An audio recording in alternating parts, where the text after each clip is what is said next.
8 വാഹന നിർമ്മാണ കമ്പനികളിൽ നിന്നായി ഏകദേശം 19ഓളം മോഡലുകളാണ് ഇന്ന് 1000 cc വരെ നമുക്ക് അവൈലബിൾ ആയിട്ടുള്ളത്. അപ്പം ആ വാഹനങ്ങൾ ഏതൊക്കെയാണെന്നുള്ളതും അതിന്റെ സ്പെസിഫിക്കേഷൻസിന്റെ വിശദമായിട്ടൊന്നുമില്ല. ബേസിക് എന്ന് വെച്ചാൽ നമ്മുടെ പവർ എത്രയാണ്, ടോർക്ക് എത്രയാണ്, മൈലേജ് എത്രയാണ്, അതിന്റെ പ്രൈസ് എത്രയാണ് എന്നുള്ളതിന്റെ ഒരു ഓവറോൾ പറയാനാണ് ഞാൻ ഇന്ന് ഈ വീഡിയോ കൊണ്ട് ഉദ്ദേശിക്കുന്നത്. മാരുതിയുടെ വന്നിട്ട് ആദ്യം Alto K10, Spresso, WagonR, Celerio, Fronx എന്നീ 5 മാരുതി 1 ലിറ്ററിനകത്ത് ഇറക്കുന്നത്. പിന്നെ വന്നിട്ട് ഹ്യൂണ്ടായിയുടെ വെന്യൂ എൻലൈൻ എന്ന് പറഞ്ഞാൽ അതേ ഇതിൽ തന്നെ വരുന്നതാണ്. പിന്നെ i20, പിന്നെ i30 എന്ന് പറഞ്ഞൊരു മോഡലും കാസ്പർ എന്ന് പറഞ്ഞ ഒരു മോഡലും അവര് പ്രഖ്യാപിച്ചിട്ടുണ്ട്. നേരത്തിൽ ഇറങ്ങിയിട്ടില്ല. അത് രണ്ടും കൂടെ അപ്കമിങ് ആയിട്ട് ഉള്ള 2 മോഡലുകളാണ്.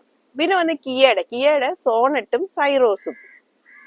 പിന്നെ നിസാന്റെ ഏറ്റവും പ്രശസ്തമായ മാഗ്നൈറ്റ്, റെനോൾട്ടിന്റെ ക്വിഡ് വരുന്നുണ്ട്, ട്രൈബർ വരുന്നുണ്ട്, കൈഗർ വരുന്നുണ്ട്. അങ്ങനെ 3 വരുന്നുണ്ട്.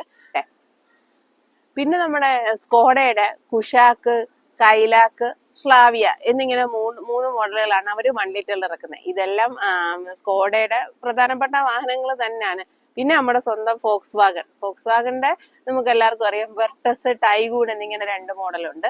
പിന്നെ വന്ന് നമ്മുടെ സ്വന്തം ടൊയോട്ട അർബൻ ക്രൂയിസർ ടെയ്സർ എന്ന് പറയുന്ന ഒരു മോഡലുണ്ട്. അപ്പൊ ഇത്രയും വാഹനം, ഇങ്ങനെ 19 വാഹനങ്ങളാണ് ഇന്ന് നമുക്ക് ഇന്ത്യയിൽ അവൈലബിൾ ആയിട്ടുള്ള 1 ലിറ്റർ റേഞ്ചിനകത്ത് വരുന്നത്. മീൻസ് 1 ലിറ്റർ അറിയാലോ, നേരത്തെ പറഞ്ഞത് തന്നെ 1000 cc വരുന്ന 19 വാഹനങ്ങൾ. ഇനി ഇവ ഓരോന്നിന്റെ ഒരു ബേസിക് സ്പെസിഫിക്കേഷൻസ് ഏതൊക്കെയാണെന്ന് ഞാനൊന്ന് ഓടിച്ചു പറഞ്ഞ് നമുക്ക് ഇന്നത്തെ വീഡിയോ തീർക്കാം.